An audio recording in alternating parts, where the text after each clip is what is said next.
Good morning, this is Jim, 5714 Collector, bringing you another video about the 1972 Topps baseball card set. Today we're doing cards number 299 to 316. We got three great players in this, three great Hall of Famers. We got Hank Aaron, Roberto Clemente, and Luis Aparicio. So a pretty good collection of stars there, and some really other good players with some interesting facts about them. So we're going to start it off with Hank Aaron, which is card number 299.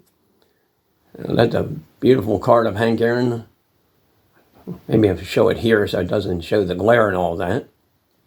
And it was kind of interesting that his regular card is number 299 and his in-action card is number 300. And you would think it would be like his card, his regular Topps card would be 300, and then you push the in-action card to 301, but they didn't do it that way for Topps because, 300 being a cool number and all that, an even number, you would expect that. But, oh well, I didn't work for Topps at that time. So Hank Aaron, he made his Major League debut on April 13th, 1954. He went 0 for 5 against the Reds' Joe Nuxhall. He got his first Major League hit on April 15th, and that came against Vic Raschi. Of course, everybody knows Aaron hit 755 home runs. Great player. MVP, 25-time All-Star, batting titles, you name it, he did it. And just had a great career, of course. He was the first strikeout victim of Sandy Koufax on June 24th, 1955. So that's kind of neat. Koufax and Aaron have a connection there, just like that.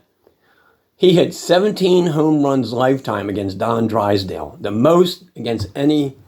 He hit more home runs off Drysdale than anybody else. So that's pretty cool. He hit the last home run by a Braves player at Old County Stadium. Of course, that was reused by the Milwaukee Brewers when they came into existence in 1970. And that home run came off Ray Culp. He hit his 500th home run off of Mike McCormick of the Giants on July 14th, 1968. So, again, Hank Aaron, great player. Just, got to see his record-breaking 715th home run on April 8th, 1974. I think that was on a Monday night game against the Dodgers and Al Downing. So that was pretty cool. I remember my brother and I watching that game on our TV and all that. So that was pretty cool. Here's Hank Aaron's in-action card. That's pretty cool. Rounding the bases after another home run. I'm going to show the back of that. So that's pretty cool. And again, I want to make sure I thank Baseball Reference. I don't get nothing out, nothing. I'm just thanking Baseball Reference for all the great information that the gentlemen, the men and women that post on that SABR and the bullpen review, I believe it is. And also I go to Wikipedia, the free encyclopedia, and look up some stuff too. And I also make up the cards for the in-action cards. I don't put no notes on them, but I do make up the cards. So I have a stack over here that I'm going to keep them. I might put them somewhere. I don't know what I'm going to do with them when I get done this series. So card number 301 is George Mitterwald here with the Twins. And this is a cool looking card. I like that. That's awesome. That is pretty cool. Here's the back of George's card. Oh, that's pretty awesome. Kind of a color match, because love those road uniforms of the Twins there. I think that's a road uniform. I think they're pretty sharp. But that's George Mitterwald. And he played 11 Major League seasons with the Cubs and the Twins. He had 76 career home runs and 633 base hits. On April 17th, 1974, he had the best day of his career. He went 4 for 4 with a walk, a double, and 3 home runs and 8 RBIs. Pretty impressive. He was the last Cubs catcher to have three home run game until, make sure I say his name right, and I'm not going to be able to say the first name, Dinar Navarro on May 29th, 2013. So that's pretty cool to have, 3 home run game and 8 RBIs. That's pretty impressive. And here's George's in-action card. That's pretty cool. And show the back. I like to show the backs of all these. So these, of course, are my album. The Hall of Famers I keep over in a box and all that. I keep them separate. I don't So I have empty slots in my sleeves. I know baseball collector Mike was talking about that the other day, and he takes like a scan of the cards and then takes that scan and cuts it down and then puts it in the album. And I thought, not a bad idea. I might have to think about doing that. So card number 303 is Joe Pepitone here with the Cubs. Of course, he had a very good career with the Yankees. And we'll show the back of that card. So that's pretty cool. And let's talk about Joe Pepitone a little bit. During his rookie season of 1962, he hit 2 home runs in an inning on May 23rd against the Kansas City A's. He was the second Yankee to do that. I believe the first Yankee, from what I remember looking up, was Joe DiMaggio. So that's pretty cool. In Game 1 of the 64 World Series, he had 2 hits off of Sandy Koufax. Of course, they were swept in that series, 4-0. He was a 3-time All-Star, a 3-time Gold Glove winner, and he hit 219 lifetime home runs, and that's Joe Pepitone. So there's his in-action card, and that's pretty awesome. Show that. I love those in-action cards. I think they're pretty cool. So, and card number 305 is Ken Boswell with the Mets, second baseman. Oh, that's pretty cool. Here's the back of that. So in his major league debut came on September 18th, 1967. He got his first hit off of Jim Brewer. It was a run-scoring double, and his first home run came on September 30th against Don Drysdale. So that's pretty cool. So something interesting I saw on SABR when I was looking him up. During the last 49 games of the 1969 season, now the Mets went 38-11 down the stretch to overtake the Cubs and win the division. So Boswell hit .407 during that stretch. He had 7 doubles, 3 triples. He had 37 hits and 91 at-bats, and also had 17 walks. So his on-base percentage at that time during that stretch was .500. So think about that. Going 49 games and having a .500 on-base percentage. That is impressive. And of course, he played in the World Series. He hit .333 in the National League Championship Series against the Braves, and he hit 2 home runs. He also went 1 for 3 in his only start against the Orioles. So that's pretty awesome. He had a nice postseason. And he set a record at the time for errorless games as a second baseman with 85 in 1970. So Ken Boswell. So very good and interesting bunch of stats there. But to go 54 for 108 in official bats, that's pretty impressive. 500 down the stretch in the last 49 games of the season. They had a great stretch there. So there's his in-action card. And here's the back of that.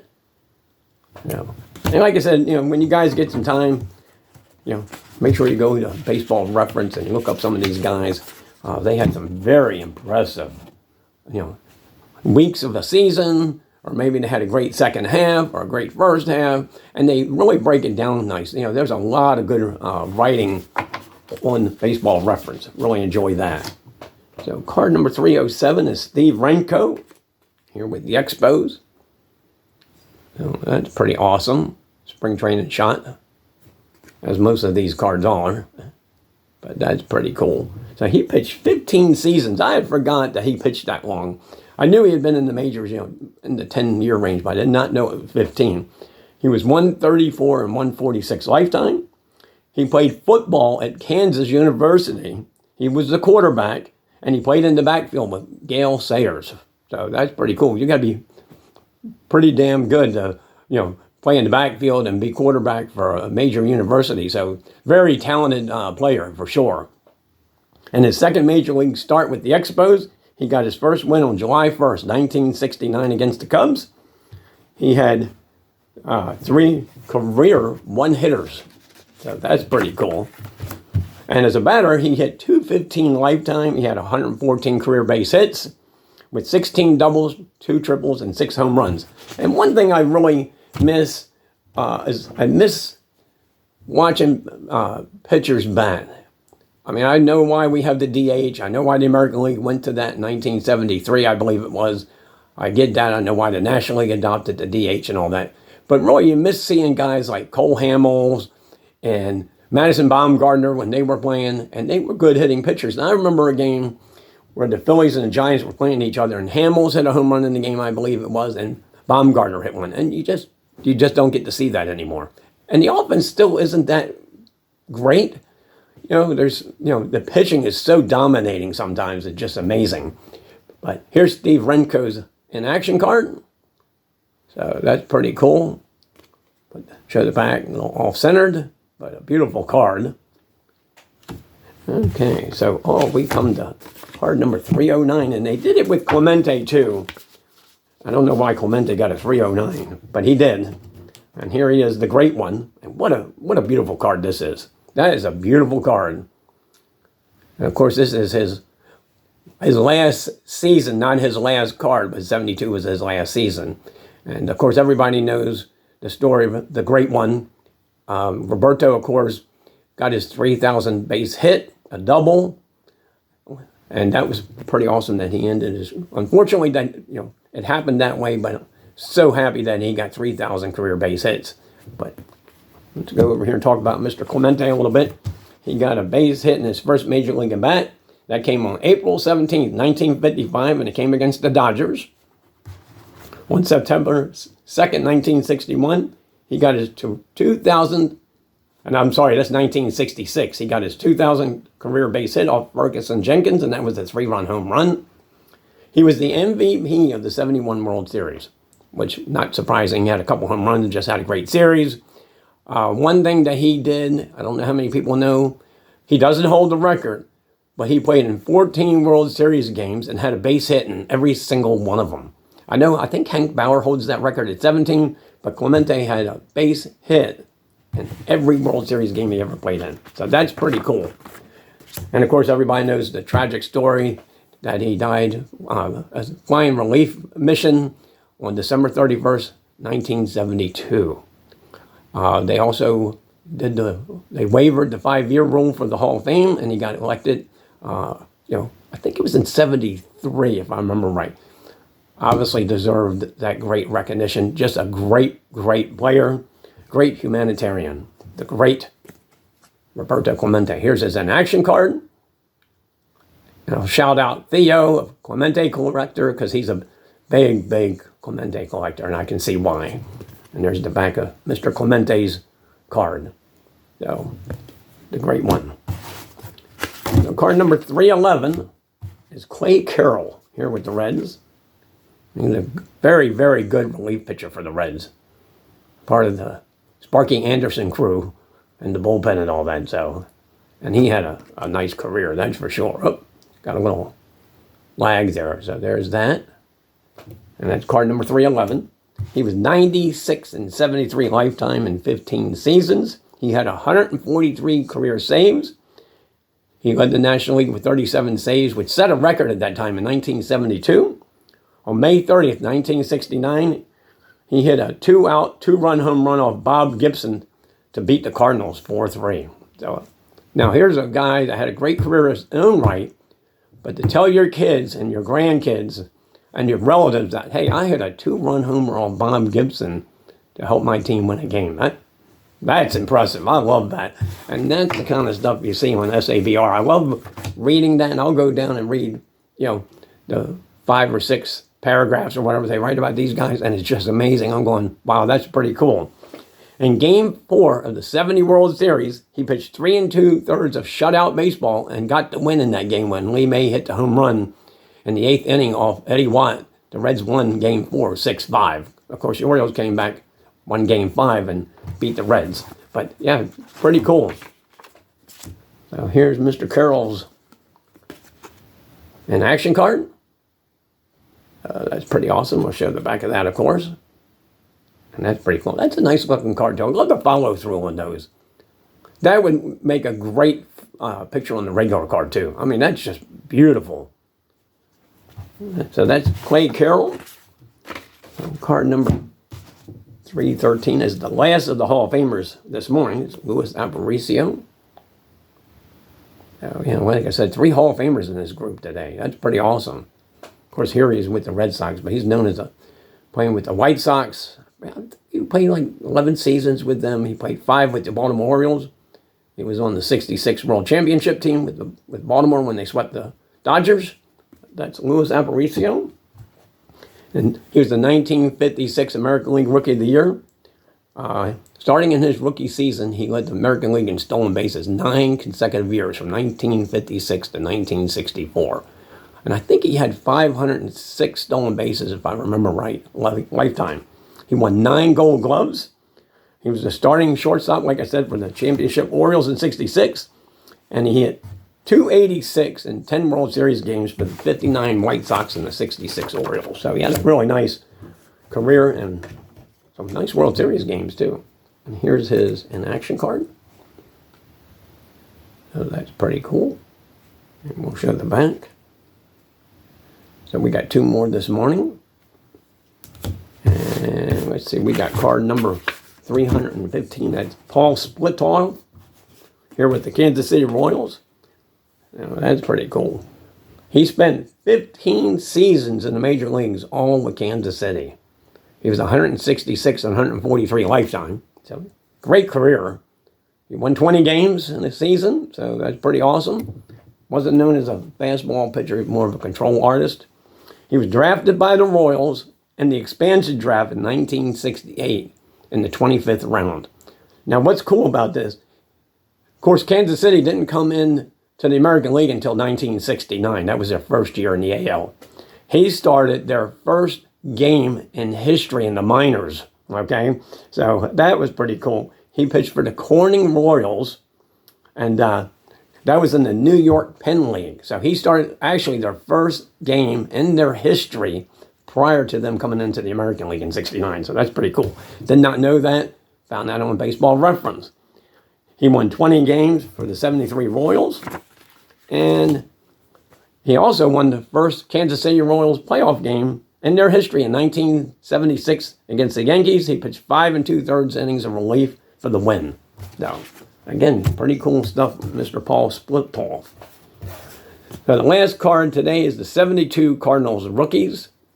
And what's funny, it's a blue background.